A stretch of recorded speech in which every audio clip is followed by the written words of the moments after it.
ان کے ساتھ یہ نہیں کرے گا, کبھی بھی اس طرح کی حرکت نہیں کرے گا, اس کی تو جرت ہی نہیں ہوگی. تو یہ تو ٹپیکل بلی بیہیویئر ہے. بلکہ ایک انگریزی کا جو جریدہ ہے ہفت روزہ دی اکانومسٹ جو لندن سے نکلتا ہے, انہوں نے تو بلکہ کور سٹوری کی ہے اور کہا ہے کہ یہ تو مافیا کی طرح ایکٹ کر رہا ہے اور مافیا کی طرح چاہتا ہے کہ دنیا میں ساری جو پار ہے بس وہ اس کے ہاتھ میں ہو اور وہی جو چاہتا ہے وہی ہو. لیکن دیکھیں ہمیں آگے دیکھنا ہے کہ اس کے نتائج کیا ہوں گے. ظاہر ہے جو وہ چاہتا ہے ضروری تو نہیں ہے کہ اس کو ایک دم سے مل جائے گا.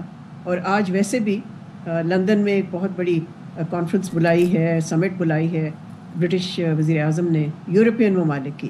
سو اب بال ان کے کورٹ میں ہے. دیکھنا یہ ہے کہ یورپ کی طرف سے کیا رسپانس آتا ہے. ابھی تک تو کا مظاہرہ کیا ہے. جی یہ بتائیے گا کہ آپ کو کیا لگتا ہے کہ ٹرمپ کرنا کیا چاہ رہے ہیں؟ اب کچھ دن پہلے ہم نے دیکھا ٹیرف کا معاملہ تھا, ٹیرف عائد کیے گئے کینیڈا میکسیکو پہ, اور اس کے بعد پھر اب ہم نے دیکھا زیلنسکی والا معاملہ پیش آ گیا.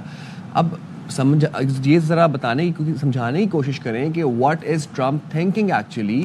کیا نئے اتحادی بننے جا رہے ہیں یا پھر حلیف بننے جا رہے ہیں؟